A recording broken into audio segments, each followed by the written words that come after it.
有一天，我爹在山上发现了一个隐秘的山洞，没想到，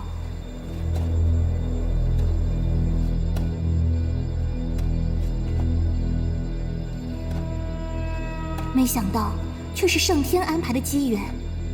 在那山洞中，他发现了上古神剑神木剑。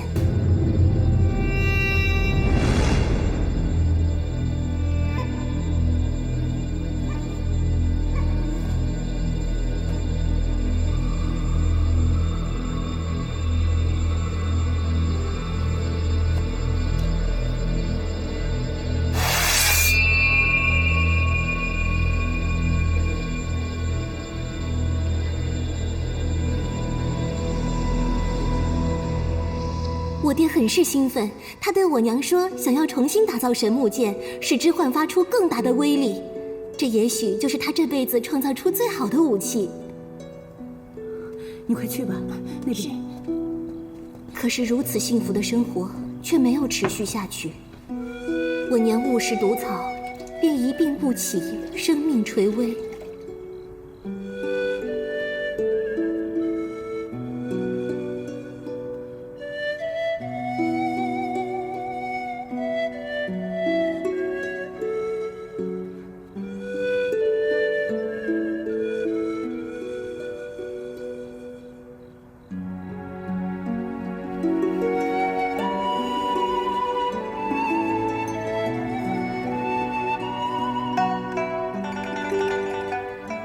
在这紧急关头，我爹却突然消失了，众人四处寻找，都不见他的踪迹。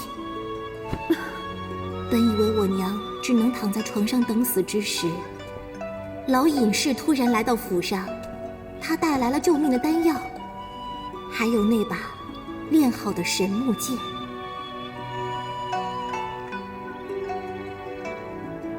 老隐士救了我娘和我的命，却也带来了最令人痛苦的消息。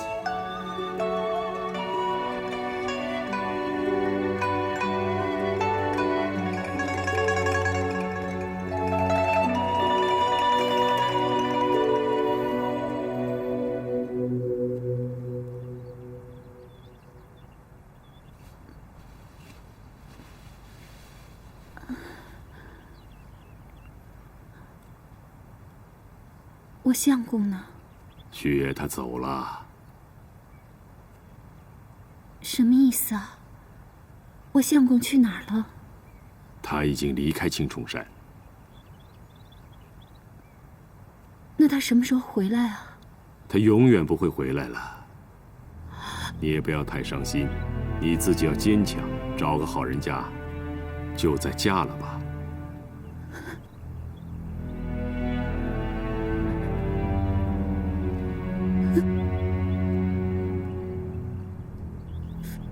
我娘无法相信自己深爱的男人会在如此危急之时抛弃她，而她痊愈后，竟然发现自己怀孕了。于是，她便每天守在山庄门口等，希望我爹能够回来。可是我爹，真的永远的离开了。他生下我以后，虽将全副心思放在了我身上，可却性情大变。听三姑姑说，曾经的他温柔可人。可自从我爹离开以后，他就喜怒无常。都给我滚！等我走吧，真是莫名其妙。走啊！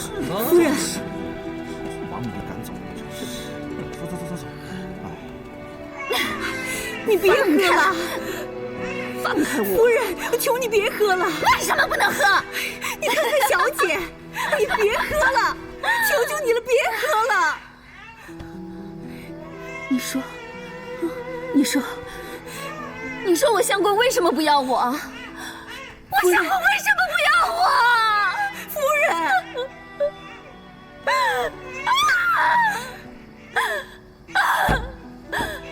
夫人，为什么相公不要我？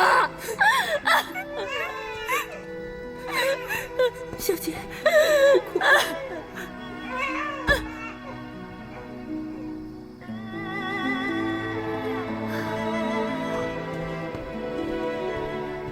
徐夫人，不要再喝了，就能上心。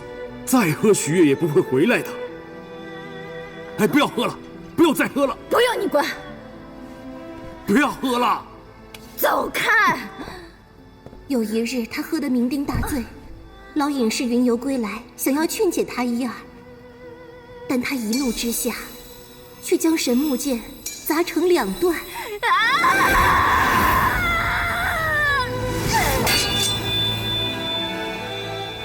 我爹的离开深深地伤了我娘的心，她再也不相信世间还有真爱。面对所有成双成对的有情男女，她的心中只有愤怒，并且命三姑姑从中作梗，激发出恋人间最恶的一面，棒打鸳鸯。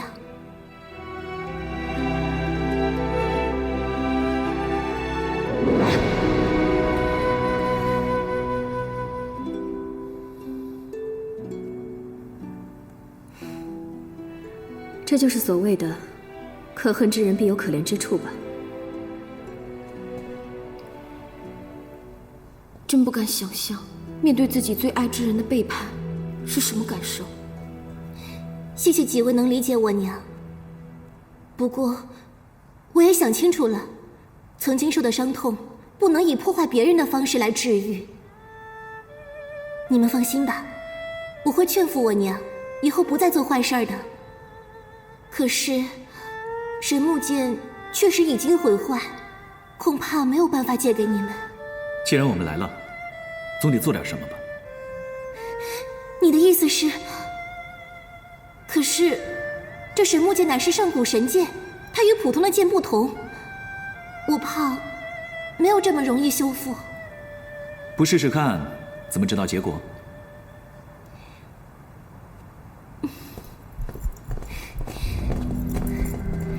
到了，这就是我爹真正的铸剑房。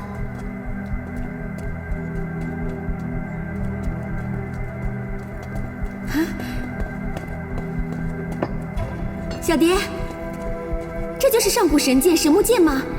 是啊，这剑相传是上古神木铁树扶桑的一支，当年我爹可是花了很大的心血才打造的。只可惜现在，的确是一把上古好剑。如果可以修复的话，相信也可以了却许前辈的心愿。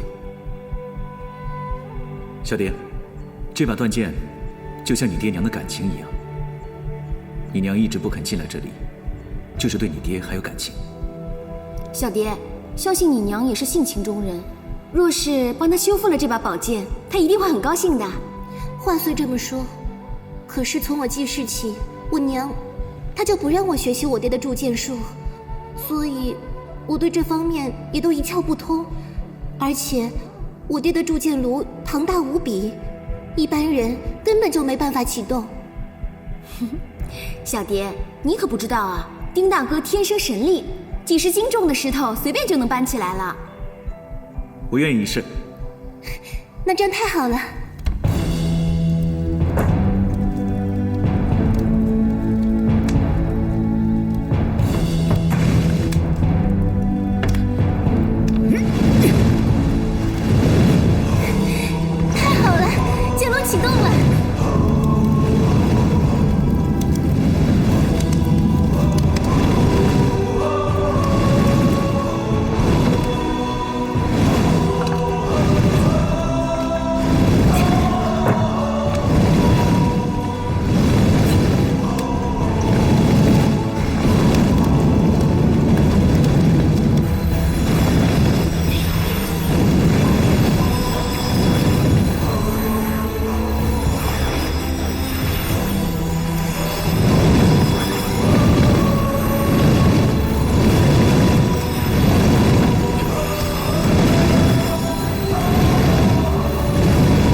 断口融合了，神木剑修好了。丁大哥，真有你的！丁大哥，这剑是你修好的，请你试剑。好。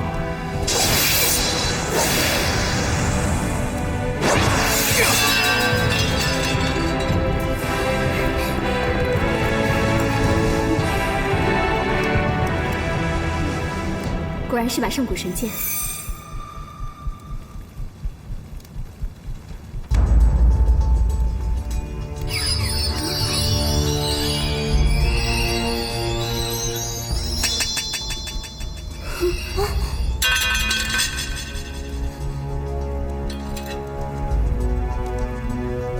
怎么会这样？这是为什么？要不我们再试一次吧？恐怕结果还是一样的。这中间一定有什么问题，我们还没有参透。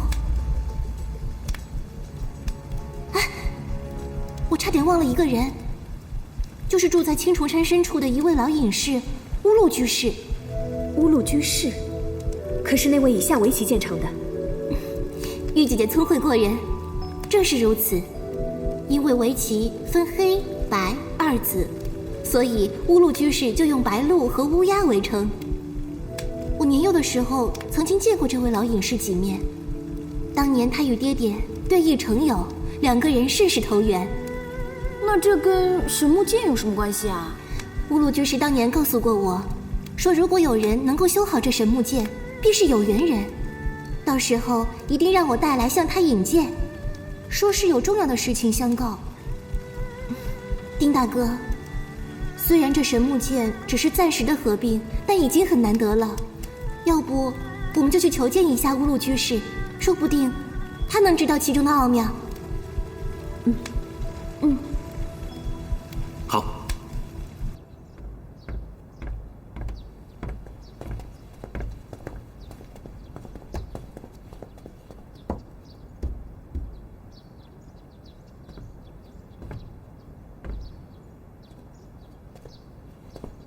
长相思，长相思，长相思，长相思。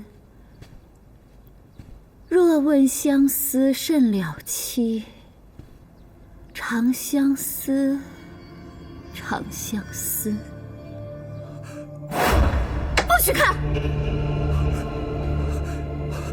对不起，夫人，我刚刚不是有意冒犯，只是听夫人吟诗着了迷，得罪了。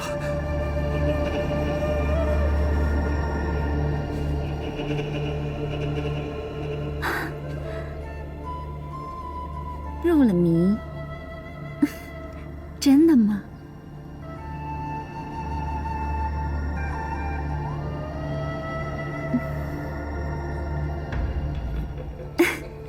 我在为你画呢。我刚刚什么景象也没有看到，夫人仍然是貌美如花。刚刚什么景象啊？夫人，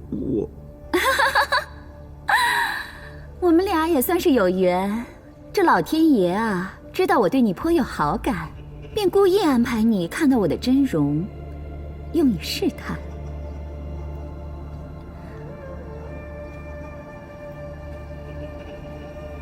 看看你这里呀，到底是真心还是假意？啊，这世间男子90%只爱女子容貌。你看到我刚才的样子，觉得可怕吗？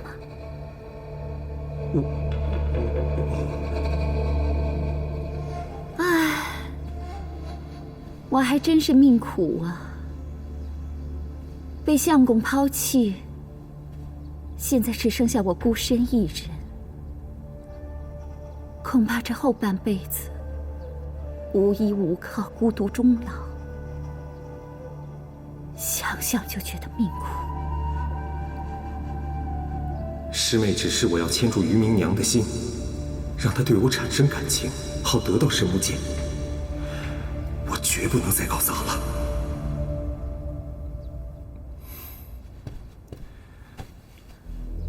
我不在乎夫人的容貌，我只是倾慕夫人的才情。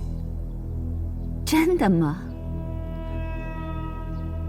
你这么玉树临风、青年才俊，身边又有美女围绕，却来接近我这个老怪物，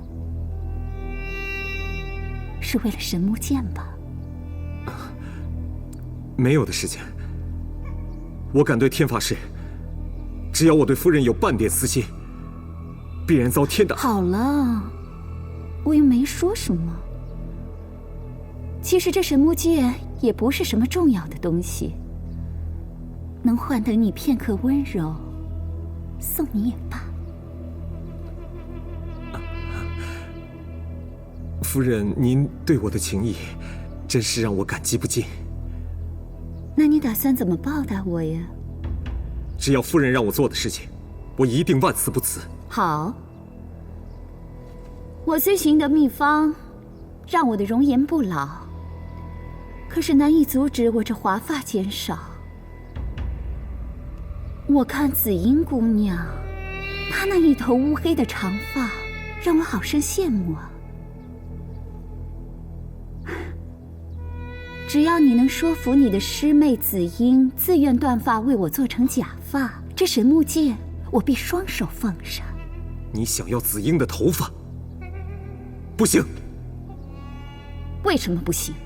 刚刚不还说能为我万死不辞吗？这件事情不一样。有什么不一样的？不就是剪个头发吗？剪了还能再长，又不是要她的命。对紫英来说，这头乌发极其重要。既然夫人觉得这头发不重要，为什么自己的没有，却要抢别人的？你这话什么意思？我没什么意思，只是这件事情，我无能为力。你不要神木剑了吗？神木剑固然重要，可紫英更是无价之宝，伤她一根头发也不行。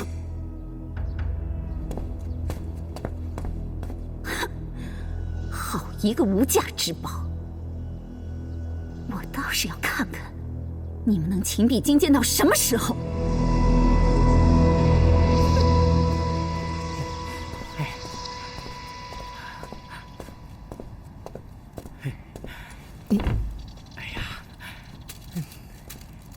哎，石心姐姐，来，大师兄，你看到了吗？石心姐姐，哎，石心姐姐，等一下，来拿着。这个，渔民娘说青虫山的果子特别养人，所以我给你摘了一些。这些药材呢，我都给你分装好了，你只要泡水就行。你现在呀，就要多休息，多保养，才能把身体里的毒彻底给排出去。我自己的身体我自己会照顾，不麻烦你费心了。哎呀，我一点都不觉得麻烦。可是我觉得很麻烦。石心姐姐，吃个果子有这么麻烦吗？哎，她是不是在心疼我？这世间的情爱啊，最大的痛苦莫过于这落花有意，流水无情。夫人，夫人，您刚才说的这么深奥，我小张大字儿不识几个，所以听得不太明白。你可是喜欢那诸葛紫英？哎呀，无情不似多情苦啊！你心里那点忧愁，我还是懂的。正所谓天涯海角有穷时，只有相思无尽处。知音啊，这绝对就是知音。夫人，您这一句句话全都说在我心坎上了，您能不能再给我多说两句？这世间的情情爱爱，最大的痛苦莫非就是我爱你，你却爱他。我渔民娘虽然没见过什么世面，但是也见识了不少爱侣，说不定呢能给你一点意见。夫人，那您一定要帮帮我。我无论对神仙姐姐怎么好，无论用什么样的方法，可是她依然无动于衷，心里呢只装着那个丹尘子。本来我还想用我的真心去感动她，待到你请我愿时，我再表达我的爱意。您笑什么？荒唐！这人世间哪来你情我愿的感情啊？无非就是你魄力不够，在逃避而已。逃避？我听不太明白。三妹，把药给这位小兄弟。好的。哎呀，今天这心情好，谢谢啊天气好，我且帮你一把。这什么啊？啊，这是夫人的祖传秘方，如果与你的血融合，让你心爱的人服下去，那他的眼里便只有你了。真的，夫人，这世间还有这样的药？哼，信不信由你。不过呢，这药效只有半日，所以叫浮生半日散。这方法是告诉你了，至于用不用呢，还是靠你自己。三妹，走了。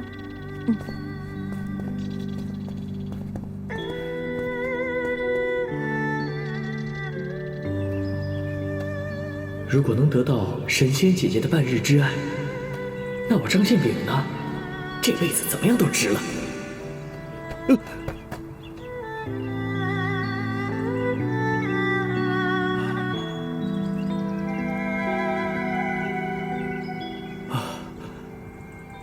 张宪炳啊，张宪炳，你也不撒泡尿照照，自己什么样子？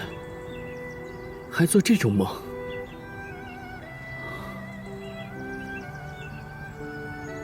你要是真这么做了，那神仙姐姐不就……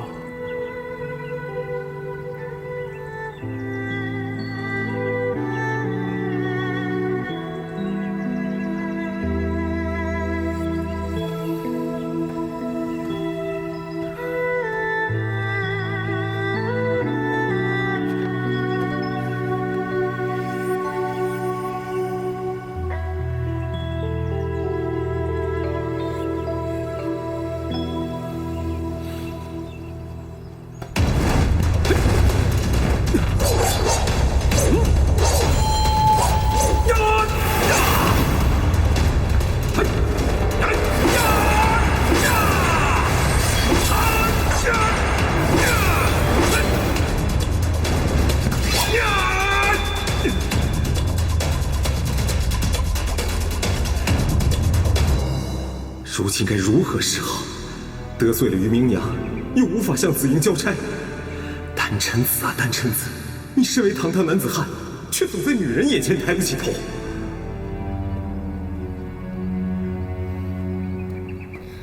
大师兄，你不是要去找于明娘的吗？怎么会在这里练剑啊？别提了，那个于明娘存心找麻烦。以后这种刻意讨好人的事，就不要再做了。又怎么了？不是都说好了吗？他提的要求，我做不到。是啊，你大师兄何等金贵啊！稍微需要低头求人的事，你就撂挑子走人，甩手不干。你又不知道他提的什么要求，你凭什么这么说？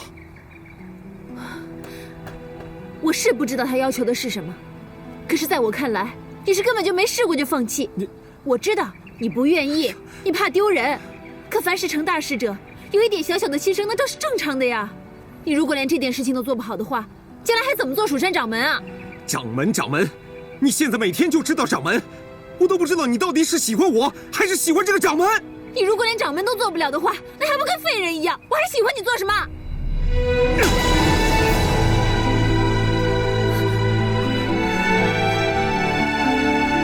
你敢打我？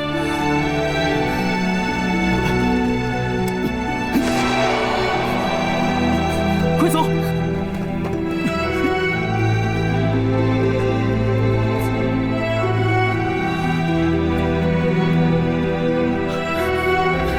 这边，这儿。哎呀，这个地方最安全，他打破脑袋都想不到我们会跑到这儿来。你带我来这儿干什么呀？我们有什么好躲他的？难不成他能打死我啊？我不是这个意思啊！你们两个到底怎么回事嘛？神仙姐姐，你的脸还疼不疼啊？来，让我看看。不用你管！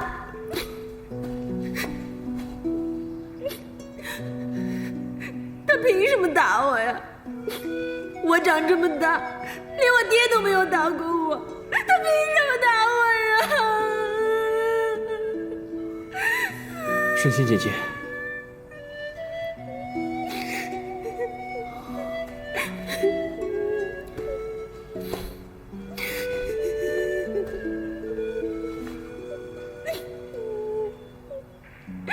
你们两个之间肯定是有些误会。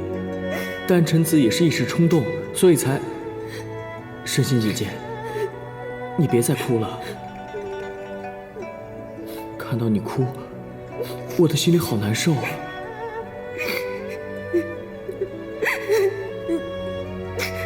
好了，别哭了啊！你干什么？我就想安慰安慰你。我不用你安慰，我要一个人静一静。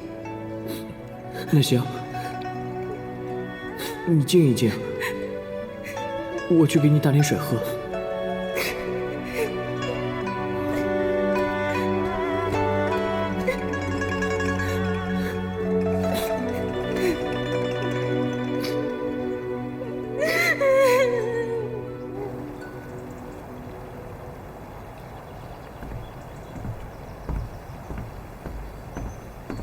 张宪炳，这是我家传的秘方，如果用你的血混合，让你喜欢的人服下去，他的眼中便只会有你。如果能让神仙姐姐眼中只有我，哪怕半日。张宪炳啊，张宪炳，你千万不能错过这么千载难逢的机会，只要下这么一点点的药，那么神仙姐姐就一定是你的啦！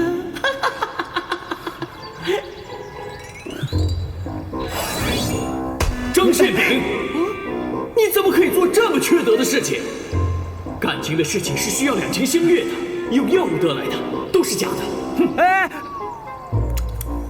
张宪炳，更何况现在神仙姐姐这么烦恼，这么不开心，你这么做能够让她忘却烦恼。她开心了以后，你还能得到半天的神仙姐姐，何乐而不为呢？张宪炳，你千万不能这么做，你不是个小人。可以的，你可以这么做。不可以，你不可以这么做，你必须这么做。不可以，你可以这么做。可以，不可以，可以，不可以，不可以，不可以。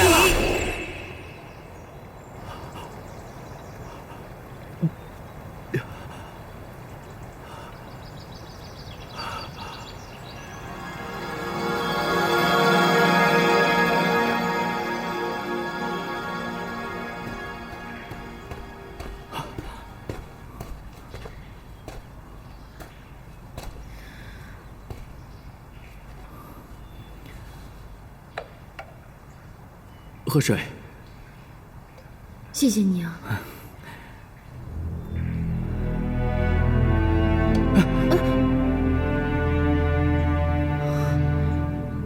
脏了。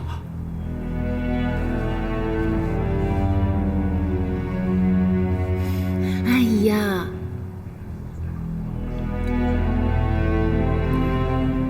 你慢慢喝。你没事吧？真希望这水能化成酒，好让我大醉一场，忘了刚才那些不愉快。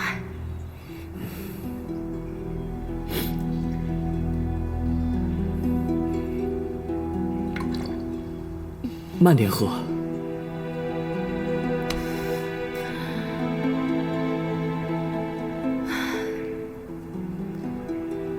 你说我是不是对他太严厉了？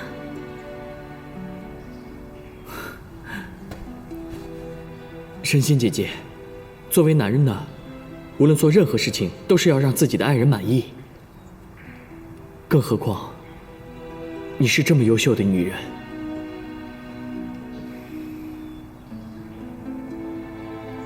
能跟你在一块儿，就是这个世界上最幸福的事情。所以这点要求算得了什么？要是大师兄也能这么想，该多好啊！大师兄，他有些时候比较内敛，不知道该怎么去表达。你怎么了？头好晕啊！那你要不要先睡会儿？也许睡醒以后呢，就什么事都不记得了。来，当心啊！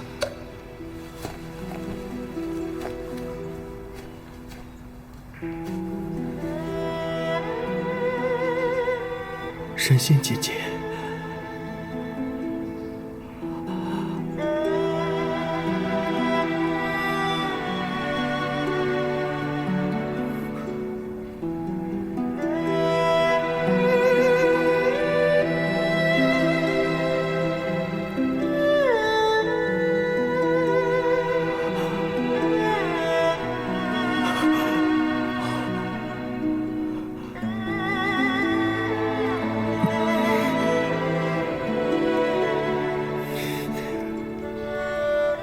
张宪炳，张宪炳，你怎么可以做这么不知羞耻的事情呢？若非神仙姐姐允许，我绝不能动她一根手指。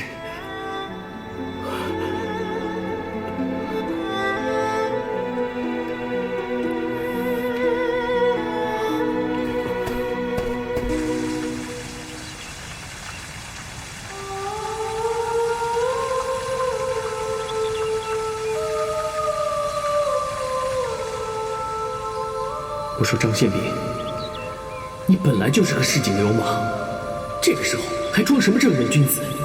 难道你要独自一个人在这里看日落？真是没出息！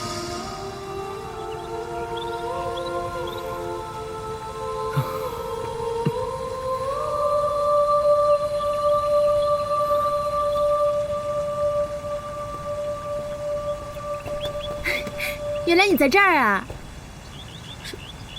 神仙姐姐，老叫我神仙姐姐干嘛呀？你也不嫌别扭啊？还是叫我紫英啊？紫英，你一个人在这儿干嘛呢？没事，我在这儿看会儿风景。这么好看的风景，你不叫上我，一个人在这儿欣赏啊？安的什么心？我不好意思。傻瓜，你问我什么呀？你什么时候变得不会说话了？哎，这什么呀？这是夫人的祖传秘方，如果与你的血融合下去，让你心爱的人喝下去以后，那他的眼里就只有你了。啊，既然你都醒了，那就一起看风景吧。好啊。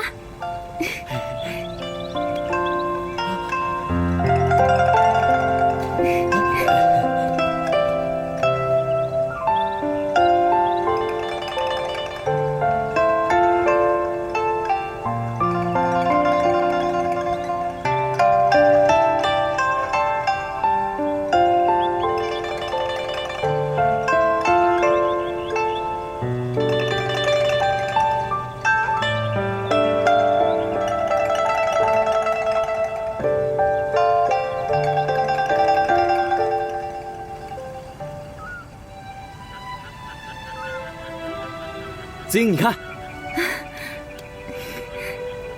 愿我们两个能够快快乐乐，永不分离。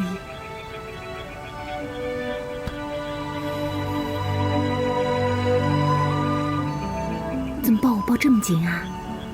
这一切都像是在做梦。我怕我一不留神，你就从我身边溜走了。怎么会呢？我会一直在这里，哪儿也不去。你不知道，我盼星星盼月亮，盼着这一天有多久？傻瓜，我们不是一直都在一起吗？没错，一直在一起，再也不分开。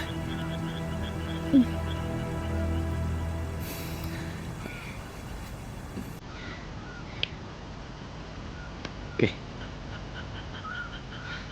这是什么啊？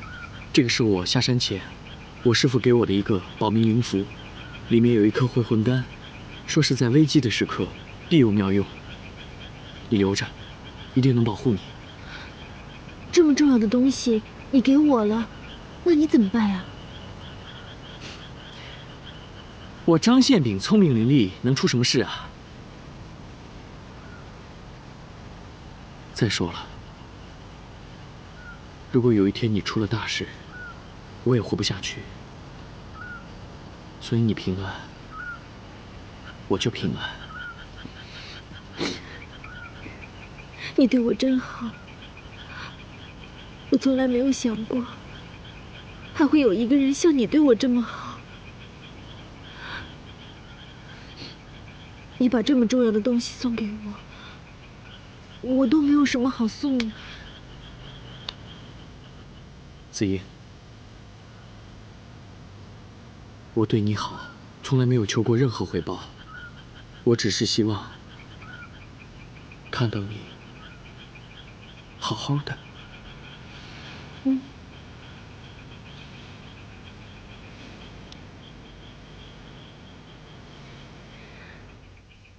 不如这样吧，我跳舞给你看。好啊。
看到前面那个绿竹林了吗？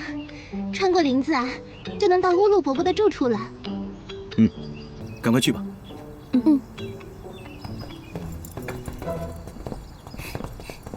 就在那边。乌鲁伯伯，乌鲁伯伯。你这小丫头，这么久都不来看伯伯，非得有事了才来找我？我不是要陪着我娘吗？弟子丁隐，拜见老前辈。拜见老前辈。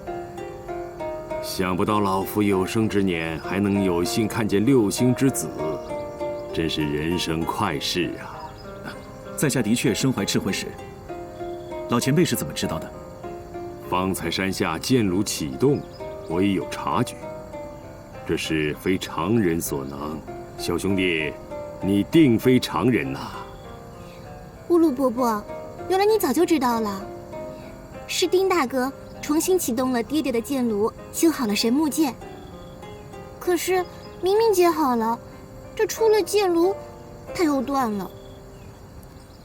唉，真是造化弄人呐！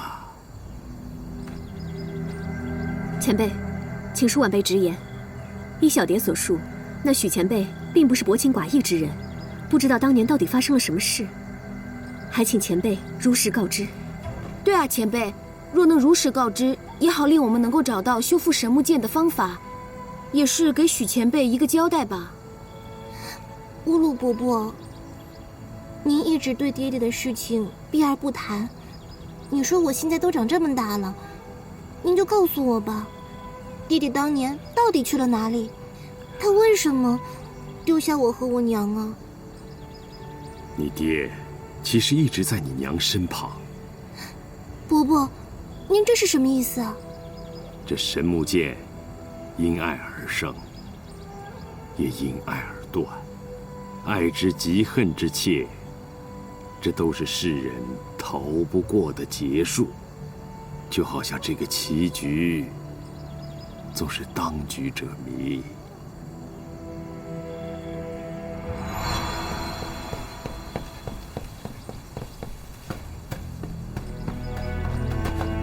乌禄兄，求你看在我平日里与你切磋棋艺的份上，想想办法救我夫人一命吧。徐老弟，你不要再跪我了。不是我不愿去救你夫人的命，只是石心草的毒性太猛，我也没有万全之策去救她呀。没有万全之策，言下之意是，除非以命续命。我说的以命续命，是要以最亲近之人的心头血入药，才能化解这个石心草之毒。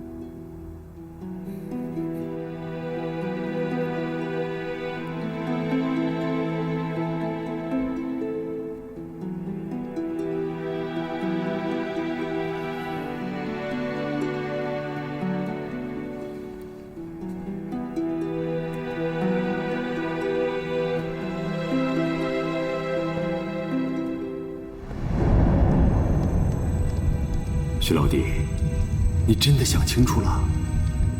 若是以你的命入药，你的魂魄将无处可依呀！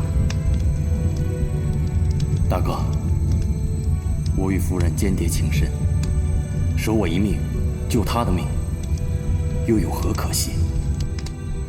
只是我曾经承诺过夫人，要守护她一生。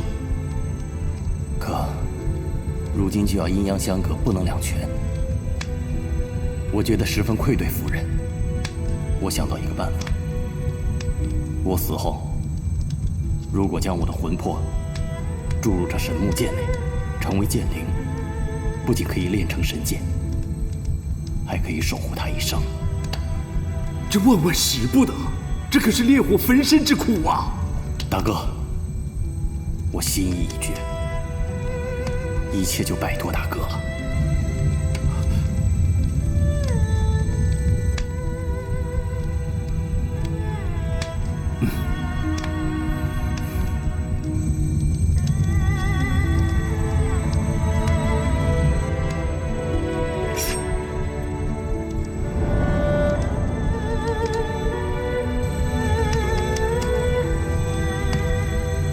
这解药与神木剑，就交与大哥了。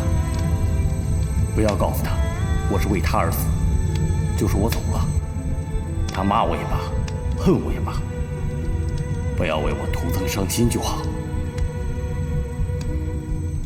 大哥，我们来世再下一盘好棋。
跳进了铸剑炉，用自己的三魂七魄炼成了神木剑，也救了夫人的命。可惜呀，许夫人实在太爱许月，竟然因爱生恨，将神木剑砸断。唉，真让人唏嘘呀。爹，原来是娘错怪了你。原来许前辈是一个这么深情的人。丁大哥，咱们一定要把神木剑修好，不然以后一定会终生遗憾的。的确如此。老前辈可有什么好办法？办法倒是有的，还请前辈明示。当年许月铸剑闻名天下，一是他的原料，二是得益于他的剑炉。乌鲁伯伯，丁大哥天生神力，完全可以用爹爹留下的铸剑炉。丁隐身怀赤魂石，力量必是非凡，是最佳的开炉人选。既然这样，现在缺的就是原料了。那原料可以在哪里找到？远在天边，近在眼前。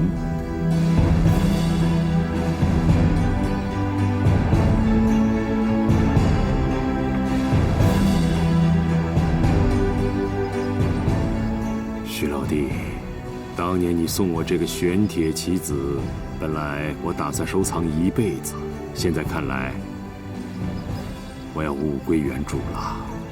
老前辈的意思是，这棋子就是原料？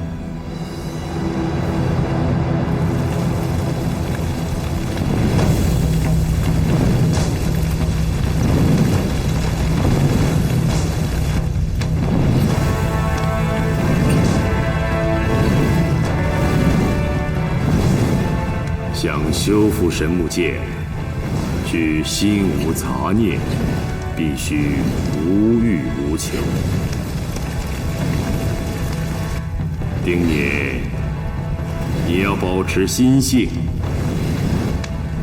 否则你就会被赤魂石的魔性趁虚而入。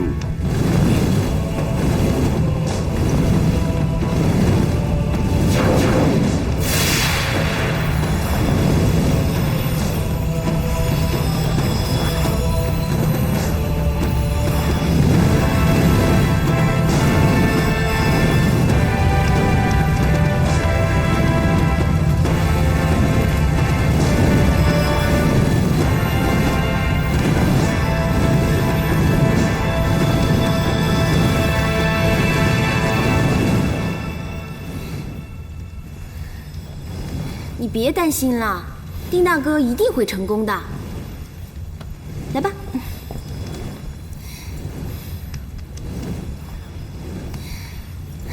青云，真羡慕你们，心中对彼此都有牵挂，充满着爱和信任，不像我娘。小蝶，只要心中抱有信念，爱就会来。青云，你别管我多问，我看得出你特别在乎丁大哥，可是在他心里，好像就只有玉姐姐一个人。你这样不会难过吗？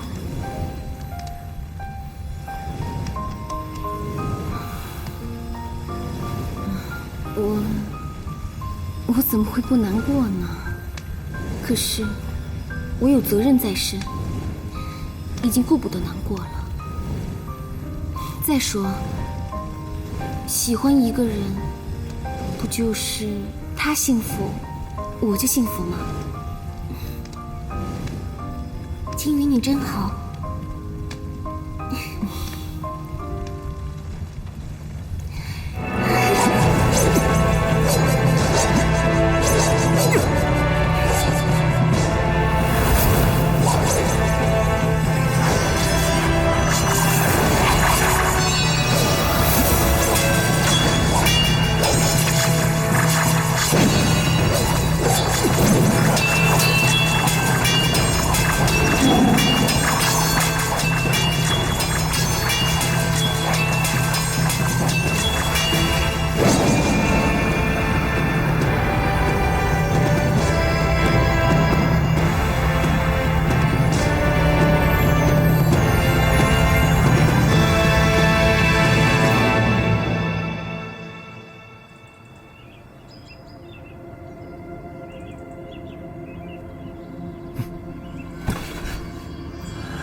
张宪兵，你要是敢动子英一丝一毫，我就杀了你！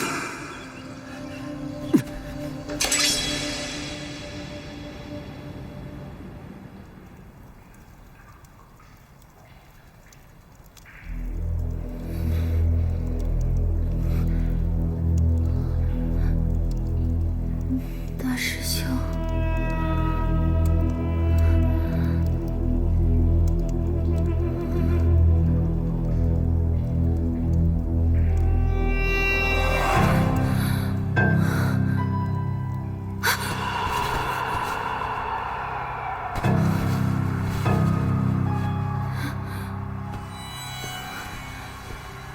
子英，子英，你看我给你烤了什么好吃的。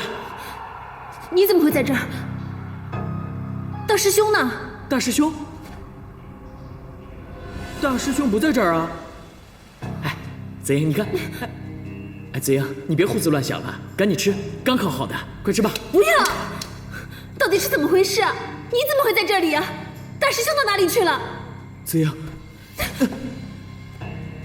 你怎么了？难道你都忘了吗？昨天晚上你跟我说的。我们俩是要一辈子在一起的。昨天晚上，我明明记得我是跟大师兄在一起的，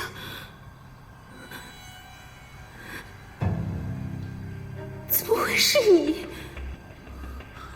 不过呢，这个药效只有半日，所以叫浮生半日散。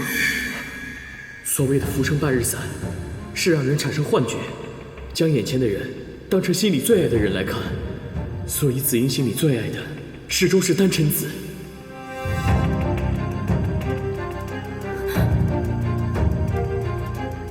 你昨天对我做了什么？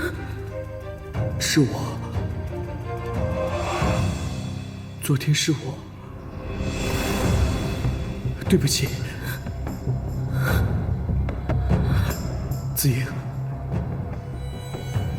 都是我不好，我没有控制好自己。但是你放心，我会对你负责，我也会对你好的。你毁我清白！没有，我杀了你！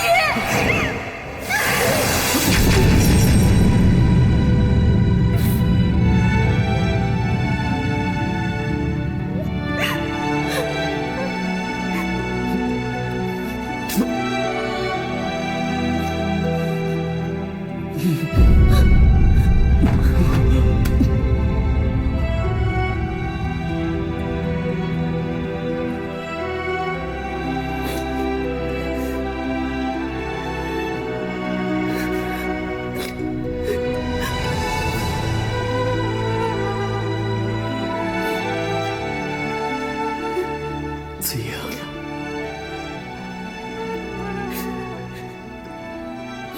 自从你那次救了我，我就知道，我张宪明这一辈子就栽在你手上了，不论生死，我都无怨无悔。子英，你是我这辈子值得用生命去保护的女人。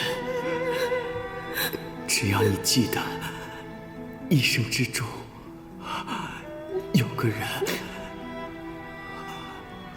用尽全力去保护你，去爱你。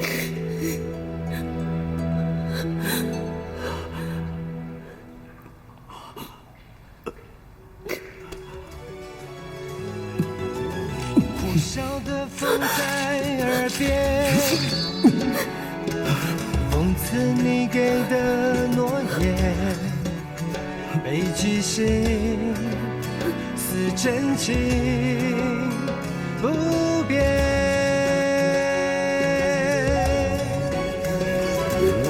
无怨无悔爱一回，多情总叫人心碎。子英，这把剑是你的，收好。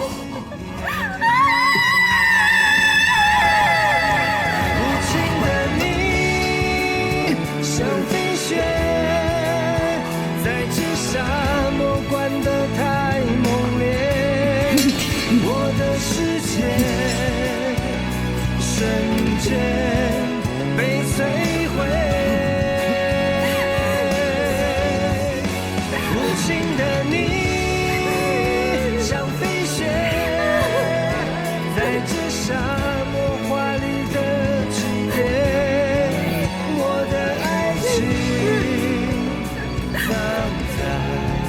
这一天，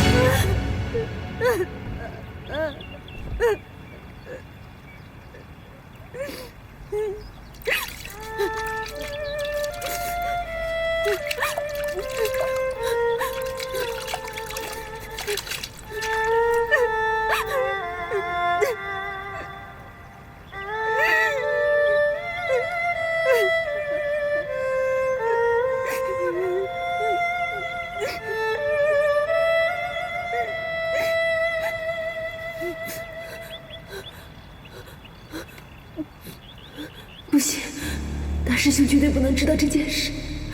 我还要回到他身边，继续完成任务。等回了蜀山，我们就成亲。我还要做掌门夫人。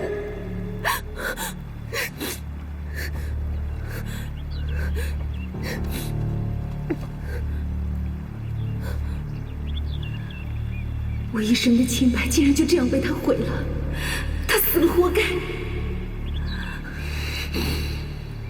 可他之前还拼死救过我，我这么做是不是太过分了？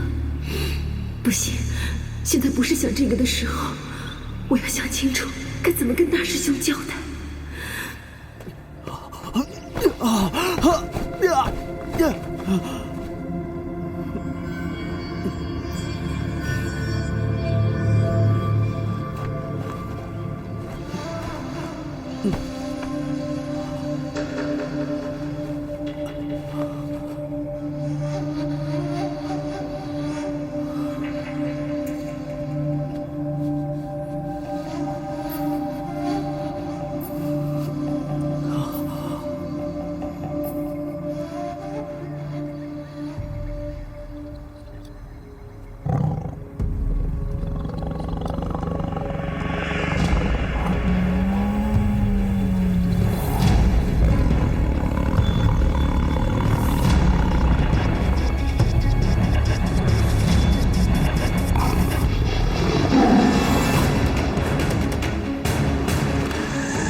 所以，只要我还有一口气在，就不会让你有事的。就算你醒不过来，我也会一直看着你，照顾你。别怕。我会一直在你身边守着。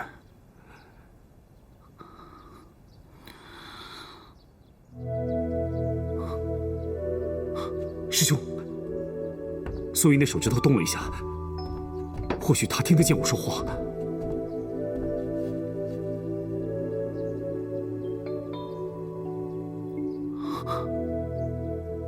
素英的脉象一直平稳，我想，只要我们持续不断的输入真气，再加上药物的调理，她应该很快就可以醒过来。来，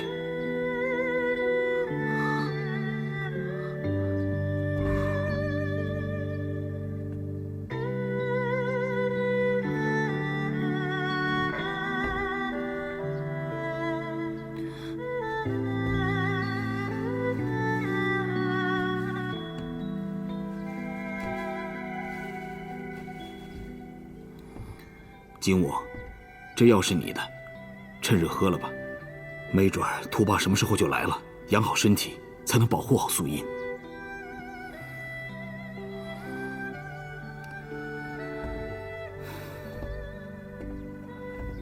谢谢。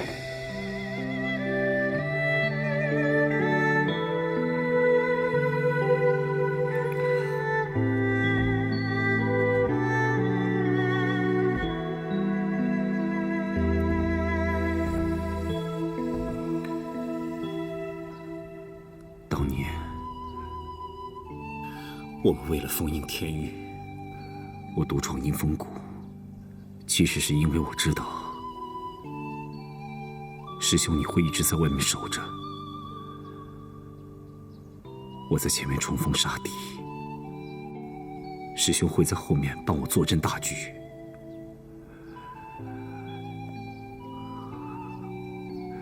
就算我捅了篓子，你也一定会帮我。只是没有想到，事情最后会变成这个样子，真是天意弄人。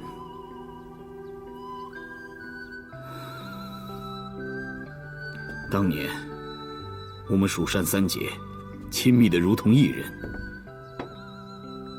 你我二人更是将性命交到对方手里。我不知道，我们还能不能像当年那么信任。但是这一次，我一定会帮你到底。只要这次素英能够醒过来，我不会再找蜀山的麻烦了。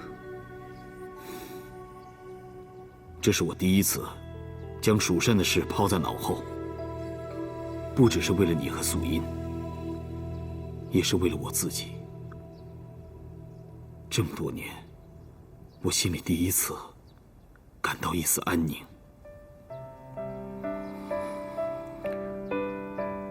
这几天其实我想了很多，不管是当年废了我的手，或者是将素英许配给你，那都是师父的决定。只是当时我太愤恨，没有地方可以发泄，所以我才将所有的责任都推到师兄的身上。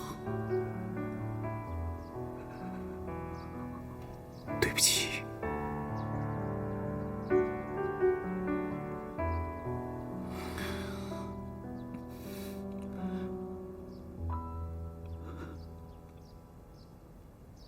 师弟，其实我……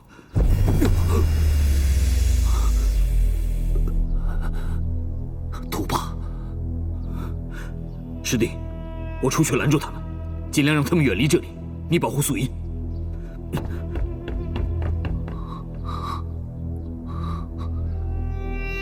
素英，你放心，我一定会保护好你的。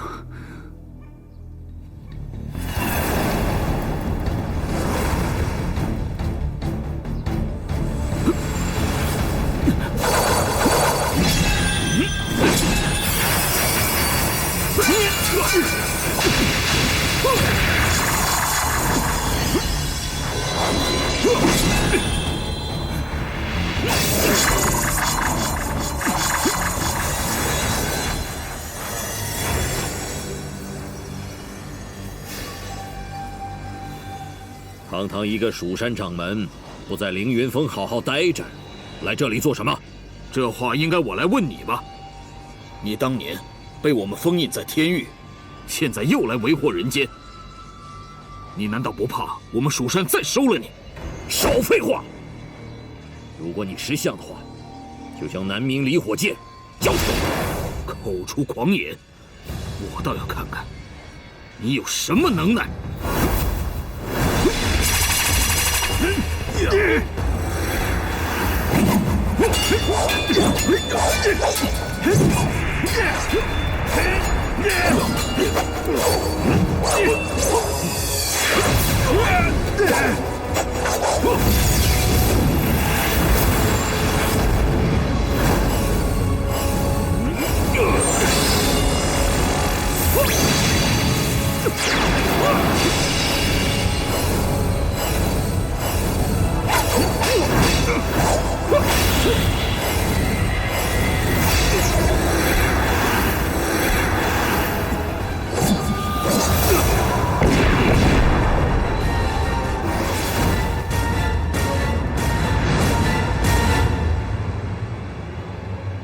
我说绿袍，你不过是一个2面3刀的狗贼。当初你被蜀山打得落花流水，跑来天域求我，得罪了我，现在又和蜀山掌门做回了朋友。你那阴风谷上上下下知道他们的宗主成了缩头乌龟吗？这些事情不用你管，你我2人不可同存。今天不是你死，就是我亡。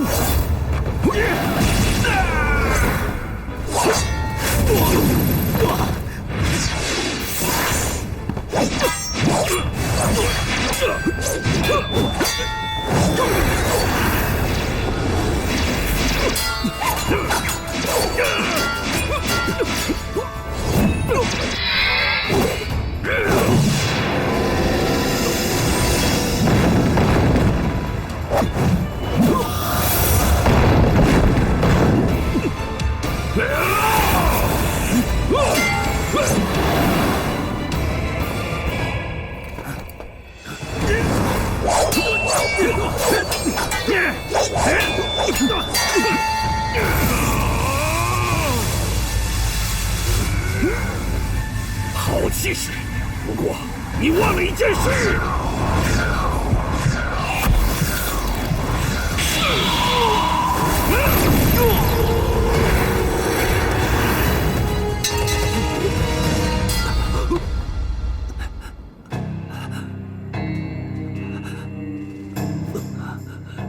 绿袍啊绿袍，就算你落得如此田地，也不忘了你的风流事。我妹妹就是性子倔，就是偏要喜欢你。要是让她发现你有另外一个女人，她会怎么想？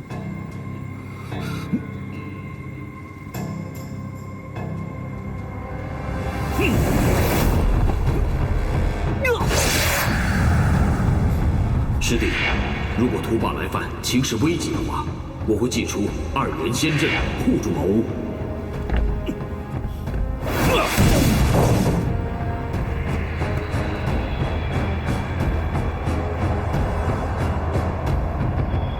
2元仙阵。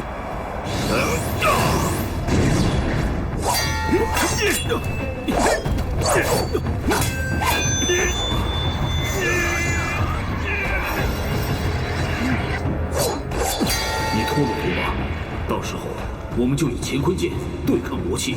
你切记，要立即从死门避入生门，否则后果不堪设想。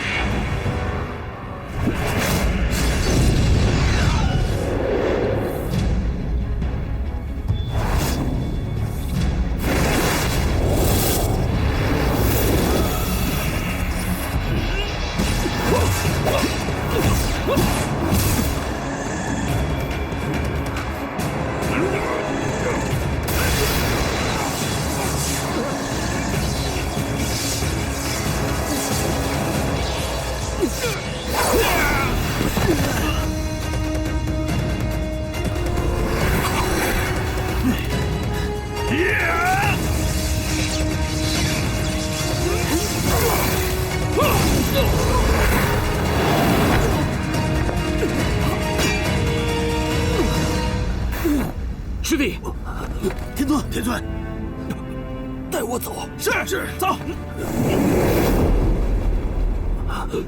师弟，你坚持住，我帮你疗伤。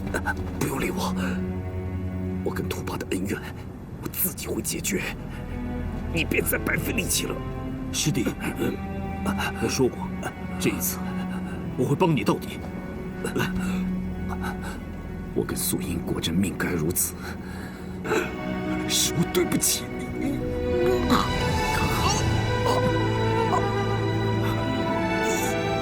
当年他安然如此，我难辞其咎。如今再冷眼旁观，又让我如何心安？事到如今，容我冒一次险。金我，我有一个办法可以一试，不过你要答应我，不能再打赤魂石的主意，而且从今以后，再也不要做伤天害理的事情，好吗？我无所谓，你救素英吧，我求求你了。金我，走，我带你去找丁隐。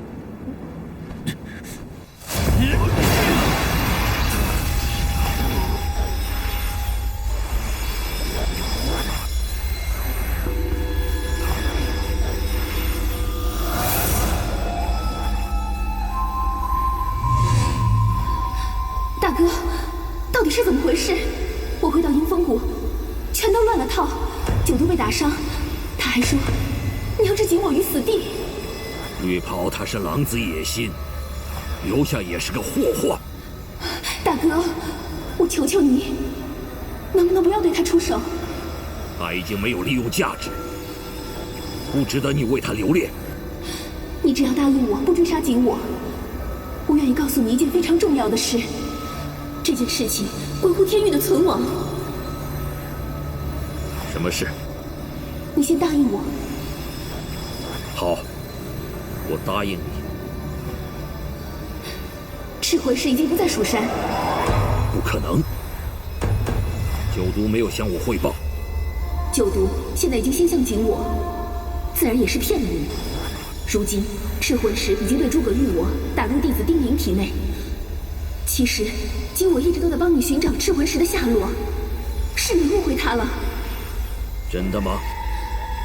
大哥，难道你连妹妹都不相信了吗？现在丁隐一行人在青虫山附近，这几个人不足为惧。真是天助我也！天欲破镜，指日可待。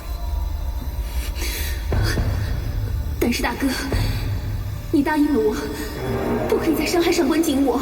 好，我答应你。小妹，不过大哥还要提醒你一件事：绿袍身边一直有一个。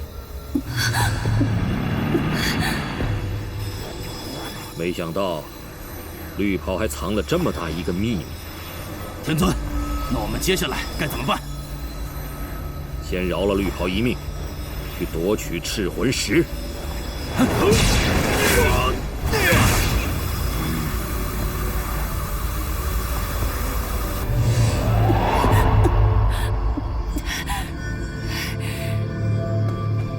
副宗主，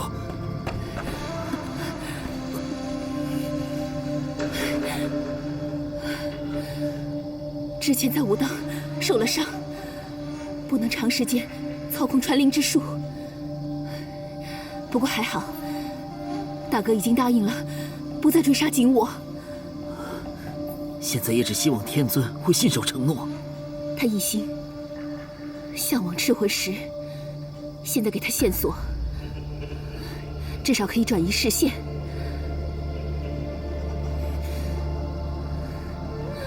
不过九都神君，你也太令人惊讶了。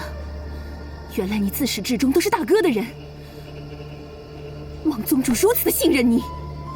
等宗主平安回来了，我九都愿意接受一切责罚。哼。不过我现在还是有点担心。大哥已经去了青虫山，我们也应该去那儿接应吧。尽早帮大哥得到赤魂石，他也不会再找景我的麻烦。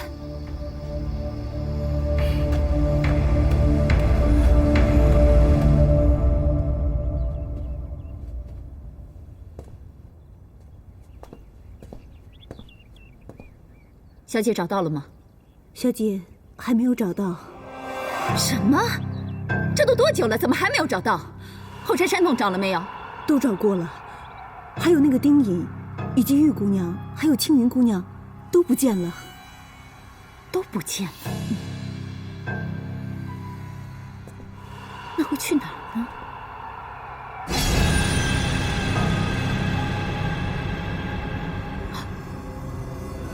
神木剑？不可能，神木剑已经断了。难道是小蝶？莫非是他回来了？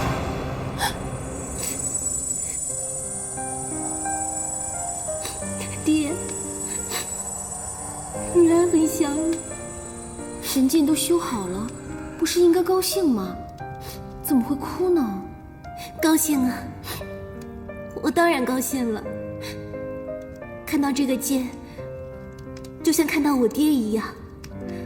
虽然我从来没有见过他，也不知道他长什么样。许悦的灵魂就在这把剑中。虽然肉身已死，但一直以来，他用自己的力量保护着你们母女俩。这把剑已经断了这么多年，一直封存在这铸剑坊里。他大概也很寂寞吧。爹，是我们错怪了你。小蝶，你娘也只是因爱生恨，你不要太自责了。当务之急还是要想想该怎么向你娘交代吧。小蝶，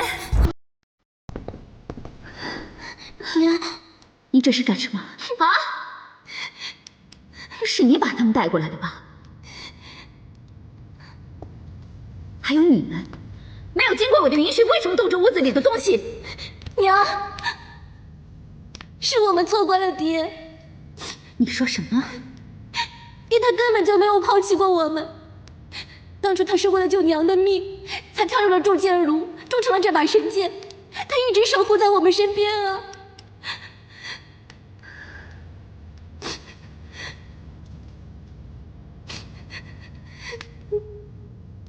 小蝶，你在胡说八道什么？这些人想要得到这把剑，什么谎话都编得出来。哼，你被他们骗了。许悦这个负心汉，他早就丢下我们走了。小蝶没有骗人，许悦确实在剑里面。乌鹿。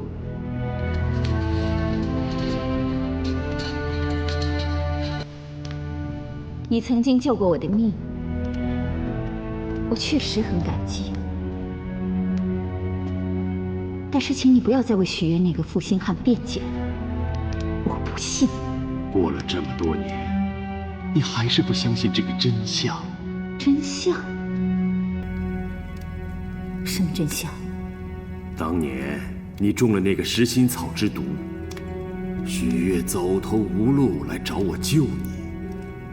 万般无奈之下，我想出了这个以命换命的方法。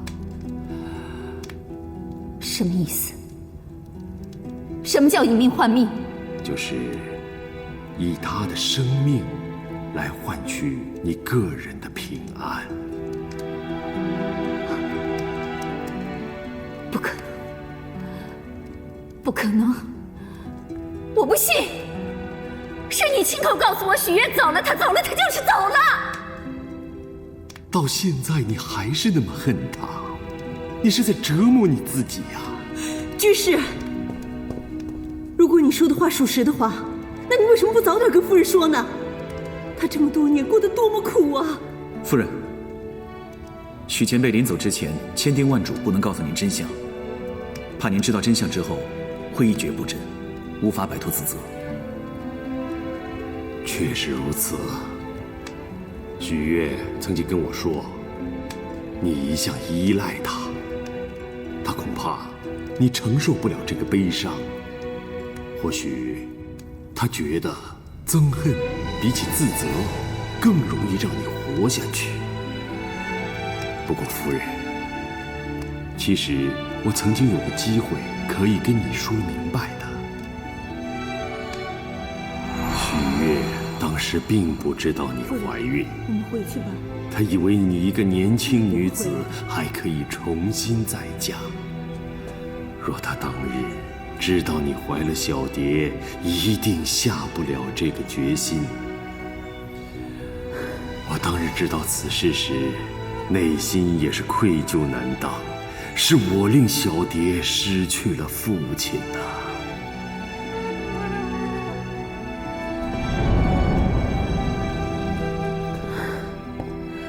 哎呀，徐夫人，不要再喝了，就能省心。再喝，许月也不会回来了。不要喝了，不要喝了！不用你管。不要喝了！走开！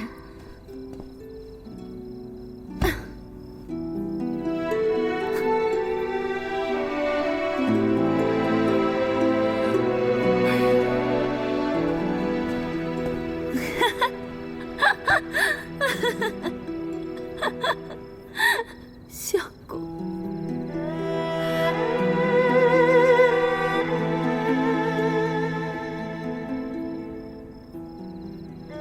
后来我云游四方，花了数年的时间，寻得了重聚灵魂之法。本想亲自告诉你，让你和许月能够重新相聚。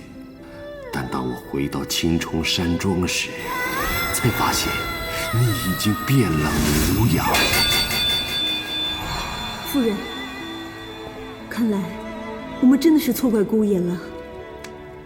您对他一往情深，他也从来没有辜负过您啊。真的是你吗？你知不知道我好想你？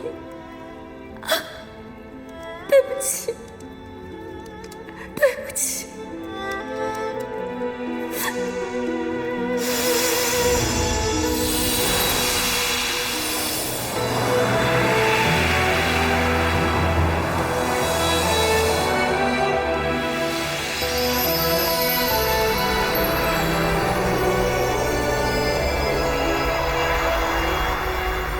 相公，是你回来了吗？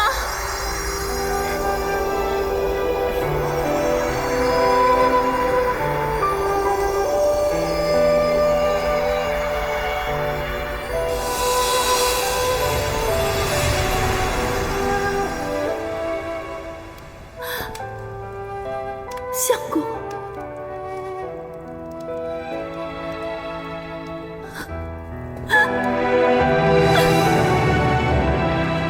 想你啊，相公。我也好想你。你终于回来了。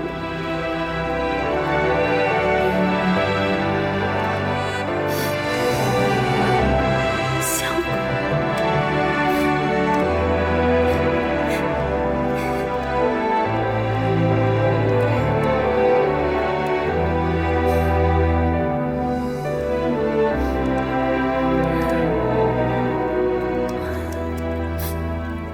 爹，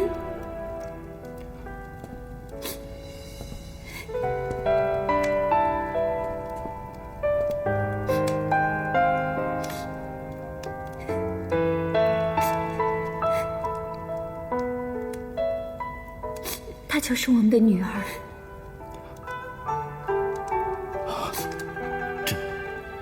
果然，只有爱才能使一切圆满呐。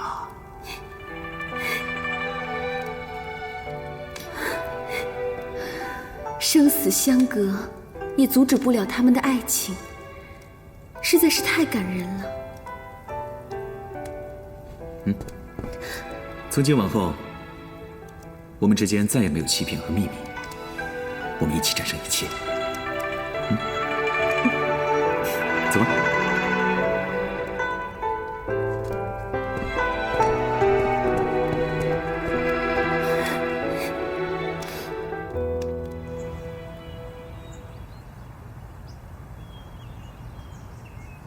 真是多亏各位，我才能跟我相公再次团聚。夫人能放下心结，实在是件可喜的事。我以前还真是愚蠢，竟然不相信我相公对我的爱，反而愈加去揣测这世道人心的黑暗。其实不是人心无救，而是我自己心中无信念，才做了那么多的坏事。现在想想，我真是罪孽深重。夫人，真正的感情是不会被破坏的。无论遇到什么误会，只要两个人心中有彼此，就都一定能拨开云雾。所以，你也并不算是什么罪人，只能说是给他们些严厉的考验，让那些正走在感情路上的人们，能够正视彼此的感情。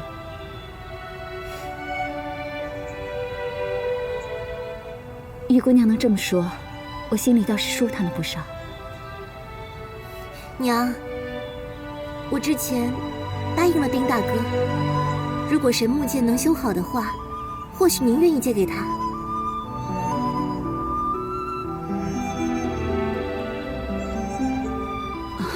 诸位，姑爷的魂魄在此，对夫人尤为重要，恐怕……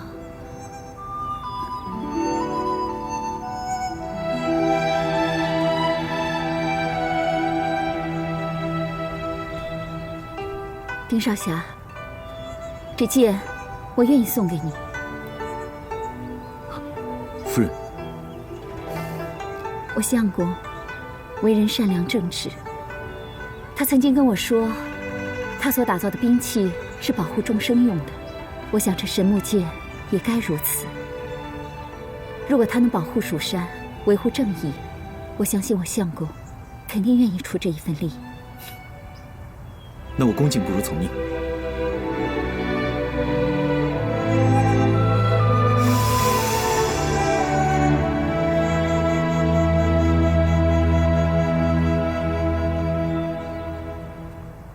哎，你们碰到紫英和小张了吗？大师兄，你们不是在一起的吗？昨天我和紫英吵了几句，小张有迷要把我迷昏，然后把紫英带走了，一夜都没回来。赶紧去找他们。走。娘，难道是你？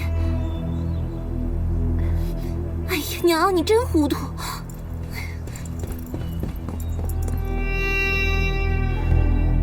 紫英，小张，师姐，紫英，师姐，哎，师姐，终于找到你了，你到底去哪儿了？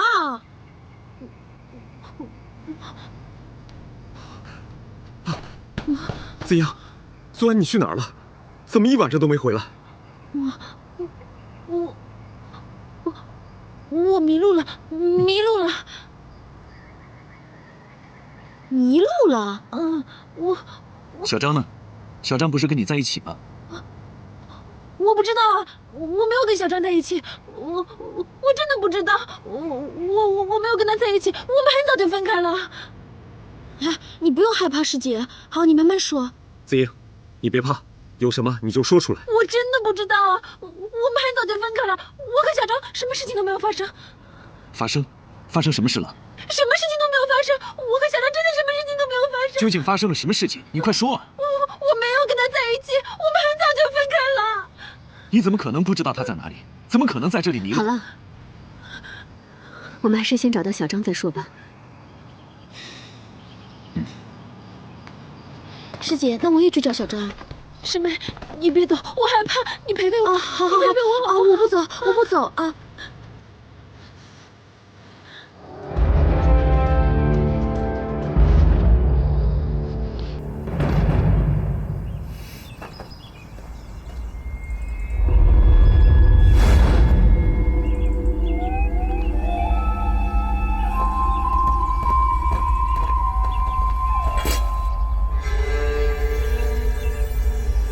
紫英的剑。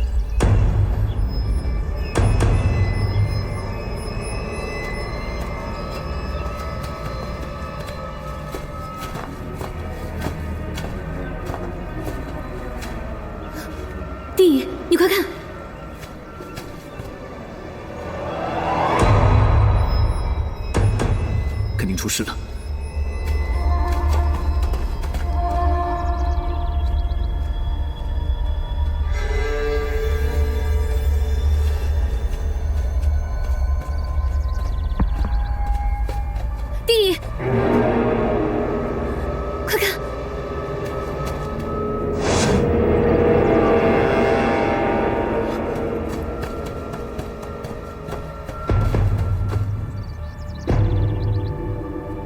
小张，小张，小张。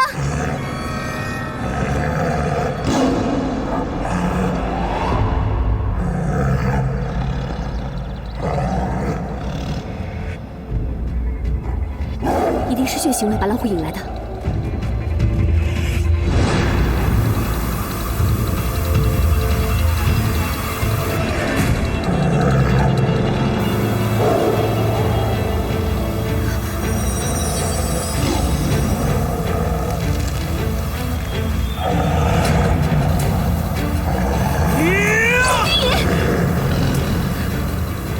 第一，你冷静一点。他们杀了我的兄弟，我要报仇。可就算是这样的话，小张也不会再回来了。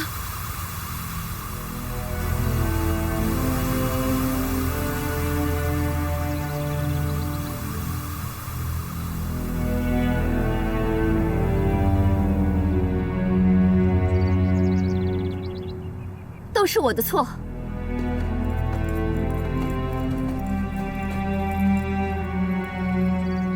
其实我早就知道，小张、紫英还有丹宸子之间的关系，只不过当时为受几位开导，我心思恶毒，就给小张开了一瓶浮生半日散。那是什么？此药一经入口，便会把眼前人视作平生最爱、是最催情的药。那日紫英跟丹宸子发生口角，我猜是小张救出了紫英，并给她服用了此药。可是之所以它叫浮生半日散，就是因为这种药，它只在半日之内有效。什么？若是如此，恐怕是半日药效一过，紫英发现身边躺的人是小张，所以一怒之下才会。是我罪大恶极，害死你的兄弟。我愿意用我的命补偿你的痛苦。娘，丁大哥，玉姐姐，求求你们，看在我娘所受的委屈份上，一时糊涂犯了错。如果你们一定要追究的话，那就让我替我娘抵命吧。小蝶，娘，夫人虽然有推波助澜之过，但一切都是他们自己的选择，跟别人无关。我现在只想知道，为什么那个女人这么狠毒。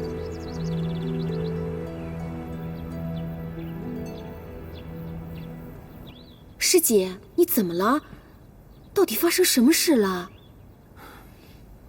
青云，你先出去一下，我有些事情想跟紫英单独谈谈。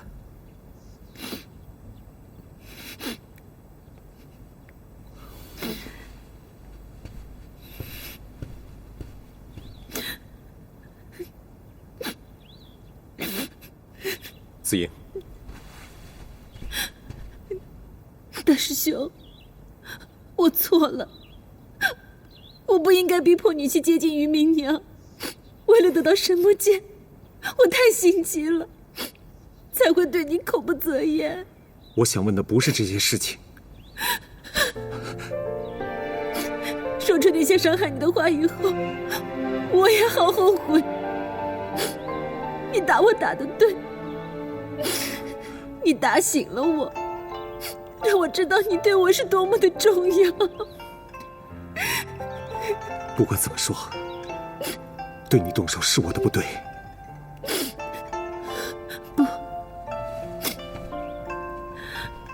我知道你是最疼爱我的，一定是我伤害了你，要不然你是不会对我动手的。大师兄，我们忘记那些不愉快，从头开始可以吗？以后我不会再对你百般苛责，不管你是不是蜀山掌门，我都会爱你，因为我知道，我爱的是你这个人，不是那些虚名。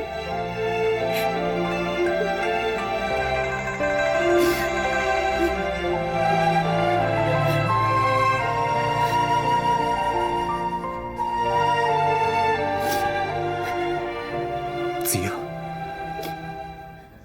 你和小张，我求你了，不要再问了，好不好？你只要相信，我的心里只有你，好吗？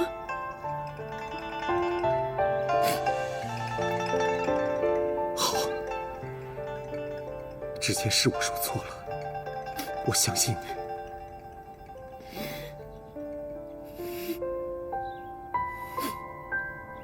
怎样？你给我出来！丁大哥，你做什么啊？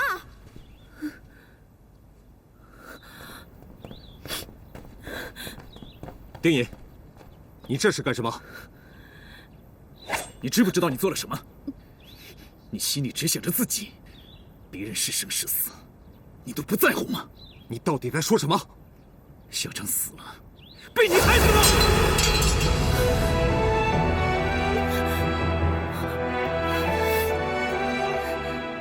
你说什么？小张死了？我们在山里发现了他的血液。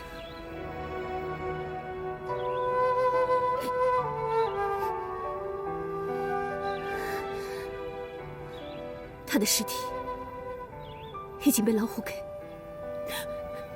是他先给我下了药，他要轻薄我在先，我没有错的，是他活该。是，都是他的错。他错在太爱你，太在意你，他只希望你幸福，这些都是他的错。那我有什么办法呀？事情已经变成了这样，难道要我给他偿命吗？那你就下去陪他吧。丁隐，这件事情他们两个都有错，你不能这么冲动。丁隐，冷静一点。什么名门正派，原来只会护短，这蜀山弟子，我不做了。丁隐，哥，你冷静点儿。小张已经死了，再多一条人命也于事无补。世界要是有什么三长两短，他也不会狠心的。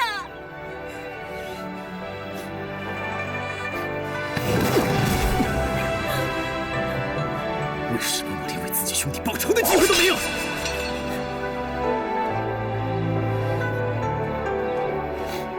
丁隐，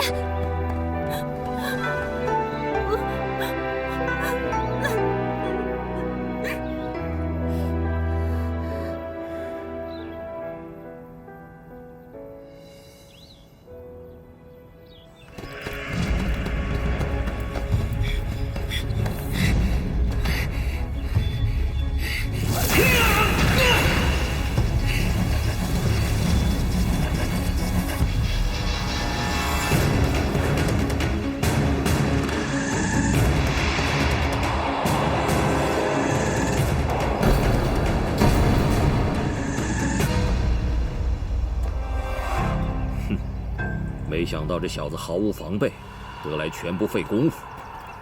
恭喜天尊捕获赤魂石。还吸入我放出的瘴气，短时间内不会醒过来。快去找一个地方布阵，取出赤魂石。是。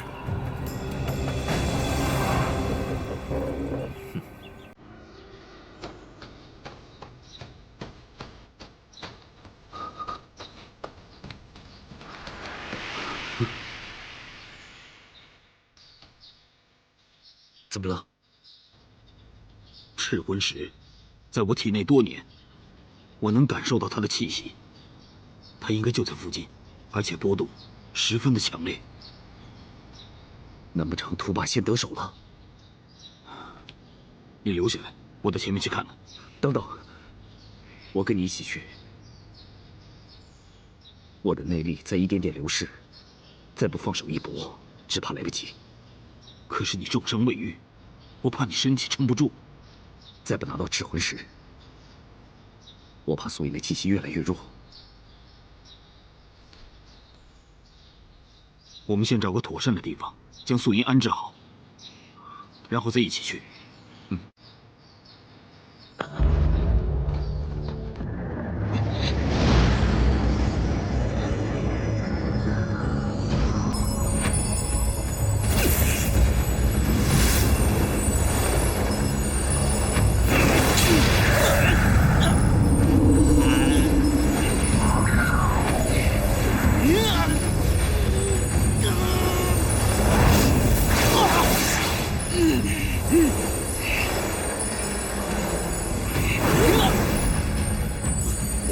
三门恶阵，竟也不能吸出他的赤魂石，看来此人非同小可。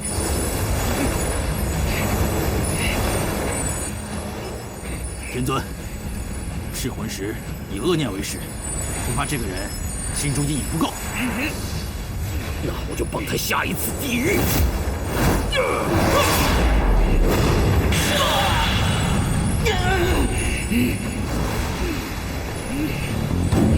师弟，丁隐不行了，我们要赶紧破阵。好。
你忘了我还有吸血蝶吗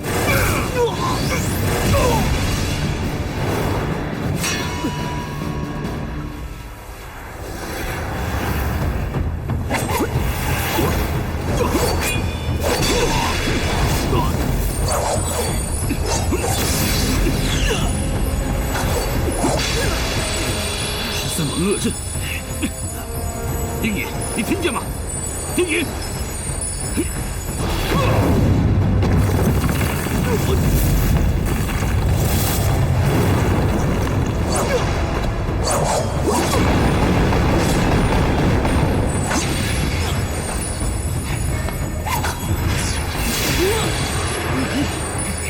气沉丹田，散之神鬼，发自幽门，自成剑气。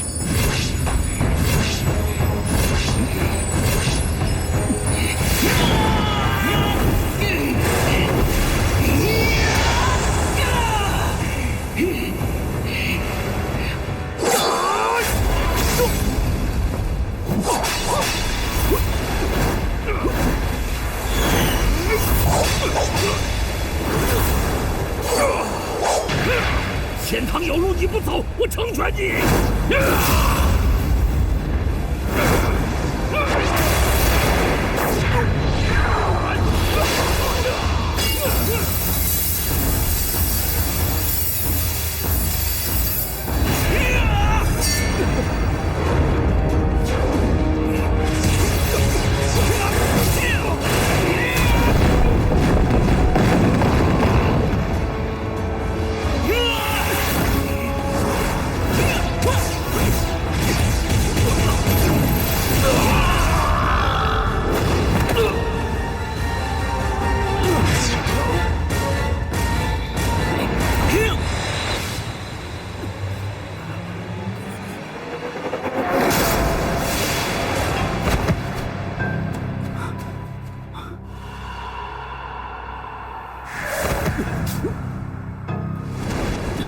师弟，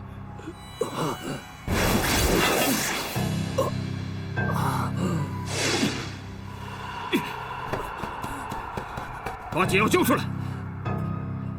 根本没有解药，嗜血蝶已深入他血液，绿袍没救了。少在这危言耸听，你一定有办法救他！快说！就算我要下地狱，我也要拉着他。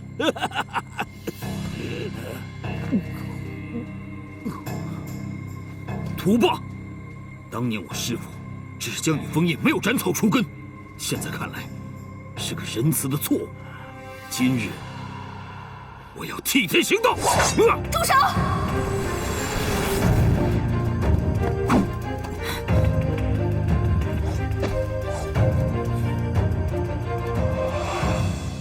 没想到，你的救兵来的还真及时。方圆几十里，都能感受到赤魂师大圣的气息，想错过都难。你今天到底站在哪一边？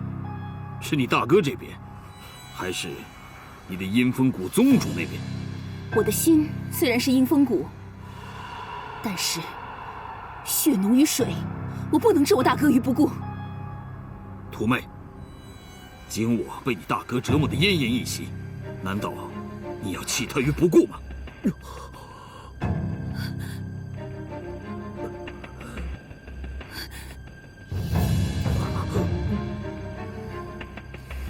诸葛掌门，虽说你我势不两立，但今日局面，我们再打下去也是浪费时间，对你我都没有好处。我希望你放我兄妹一条生路，我定会放了丁隐。眼下权宜之计，只能暂且放过图霸，保全丁隐和景我。我怎么知道你会不会出尔反尔？